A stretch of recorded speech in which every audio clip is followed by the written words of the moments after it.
আজকের গল্প বীর পত্নী, কলমে শ্রাবন্তী মিস্ত্রি। শুনতে থাকুন আজকের গল্প। নির্জন দুপুর, পার্কের ঘাসের ওপর প্রেমিকা নিকিতার কোলে মাথা রেখে শুয়ে আছে আশিস। আচ্ছা, আমি চলে গেলে আমাকে ভুলে যাবি না তো? কলেজের কত ছেলে তো তোর জন্য পাগল, তাদের কাউকে যদি তোর ভালো লেগে যায়। হাসতে হাসতে নিকিতা বলল, দূর পাগল, তোকে ভালোবাসতে বাসতেই সব ভালোবাসা শেষ হয়ে এসেছে, আর কাউকে ভালোবাসার কথা ভাবতে পারবো না রে। আশিস একজন সাধারণ মধ্যবিত্ত পরিবারের একমাত্র ছেলে। ছোট থেকেই আশিসের স্বপ্ন একজন বীর সৈনিক হবে সে, দেশের জন্য লড়াই করবে। তাই সে তার জন্য প্রস্তুতি নিতে শুরু করে। লেখাপড়া, তার সাথে শরীরচর্চা। কলেজে পড়ে আশিস। লেখাপড়া ছাড়া ভালো লাগে লেখালেখি করতে তার। দেশ মায়ের প্রতি তার লেখা কবিতা শুনে চোখে জল আসে নিকিতার। মনে মনে গর্ব হয় তার। ভালোবাসার মানুষটি একজন আদর্শ দেশপ্রেমিক বটে। আশিসের জগৎ বাবা মা, বোন আর নিকিতাকে ঘিরেই। স্বপ্ন দেখে যে তারা সবাই একসাথে থাকবে, একটা পরিবার হয়ে। ভারতীয় সেনা নিয়োগের পরীক্ষার পর হলো বিভিন্ন টেস্ট, তারপর এলো সেনাবাহিনীর ট্রেনিংয়ের জন্য লেটার। সেটা দেখে আনন্দে কেঁদে ফেলেছিল আশিস। তার স্বপ্ন আজ পূরণ হতে চলেছে। সে তো চেয়েছিল দেশমাতৃকার জন্য নিজেকে উৎসর্গ করতে। বাড়িতে বাবা মা প্রথমে একমাত্র সন্তানকে কাজ ছাড়া করতে চাননি, কিন্তু আশিস বুঝিয়েছে যে তার মায়ের মতো তার দেশও যে তার মা। নিজের মায়ের মতো নিজের দেশকে রক্ষা করার দায়িত্ব ওর। অবশেষে পরিবারের সবাই আর নিকিতার চোখে জল নিয়ে বিদায় দিল আশিসকে। আর দু চোখ ভরা স্বপ্ন নিয়ে আশিস পাড়ি দিল আর্মি ট্রেনিং স্কুলে। শুরু হলো কঠোর ট্রেনিং। আশিস নিজেকে তৈরি করতে লাগলো একজন আদর্শ সৈনিক হওয়ার লক্ষ্যে। মাঝে মাঝে মা, বাবা, ছোট বোন আর নিকিতার মুখটা মনে পড়ে, কিন্তু এসব ভেবে দুর্বল হলে তো হবে না। তার উপর যে অনেক বড় দায়িত্ব, গোটা দেশকে রক্ষা করার দায়িত্ব। কয়েকটা বছর কেটে গেছে। আশিস আজ একজন ভারতীয় সৈনিক। চোখের সামনে তার শুধু কাঁটাতারের বেড়া। তার সতর্ক চোখ সবসময় নজর রাখে চারিদিকে। নিকিতার কলেজে পড়া শেষ হয়েছে। বড়লোক বাবার একমাত্র মেয়ে নিকিতা। ভালো পরিবারে ছেলে দেখা শুরু হলো, কিন্তু নিকিতা যে একজনকে কথা দিয়ে রেখেছে, তাকে ছাড়া কারোর সাথে থাকা যে সম্ভব নয়। নিকিতা বাবাকে আশিসের কথা জানালো। নিকিতার বাবা চরম আপত্তি জানালেন। মধ্যবিত্ত পরিবার মেনে নেওয়া যায়, কিন্তু ছেলের জীবনের যে অনেক ঝুঁকি, এরকম অনিশ্চয়তার মধ্যে তিনি তার একমাত্র মেয়েকে ছেড়ে দিতে নারাজ। নিকিতা বাবাকে জানিয়ে দিল আশিস ছাড়া কাউকে বিয়ে করতে পারবে না সে। বলল, ওরা তো দেশপ্রেমী সৈনিক, যারা প্রতিনিয়ত রক্ষা করেছে আমাদেরকে, আমাদের দেশকে। তাদের সাথে জীবন কাটানো ভাগ্যের ব্যাপার, আর আমি সেটাই চাই। হার মানলেন মেয়ের কাছে সুশান্ত বাবু। বললেন, ঠিক আছে, আশিস ফিরলে বলবে, আমি ওর বাবা মায়ের সাথে কথা বলবো। খুশির ঢেউ নেমে এলো নিকিতার মনে। সে অপেক্ষা করতে থাকলো তার মনের মানুষটা ফেরার জন্য। কয়েক মাস বাদে আশিস বাড়ি ফিরল। আবার সেই পুরনো চেনা পার্কে বসে আছে দুজন।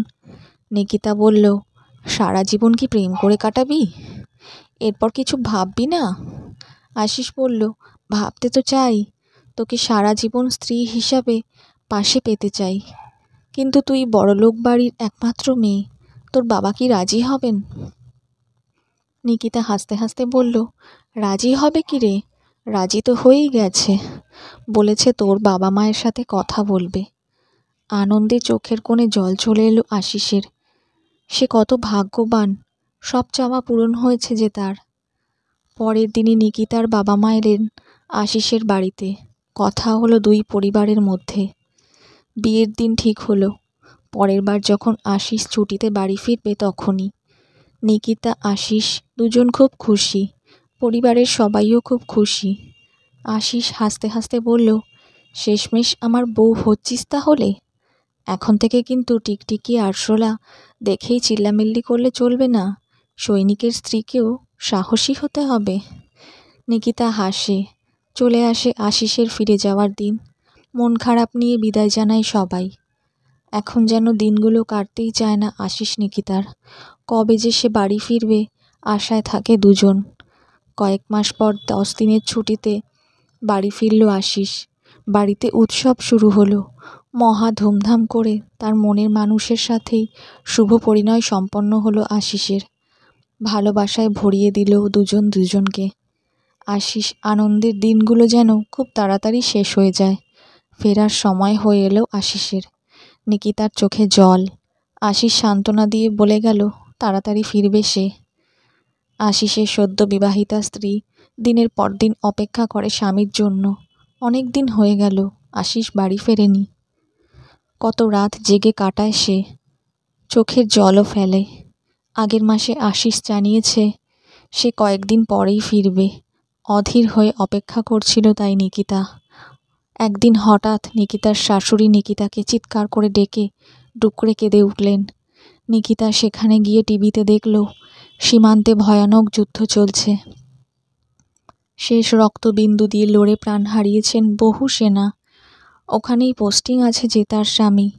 ফোনটা অনবরত বেজে চলেছে। মনের মধ্যে অশনি সংকেত বাজছে। চোখে জল নিয়ে হ্যালো বলতেই নিকিতা জানতে পারল তার স্বামী দেশের জন্য বীরের মতো প্রাণপণ লড়াই করে শেষ নিঃশ্বাস ত্যাগ করেছে। বোবা হয়ে গেছে নিকিতা।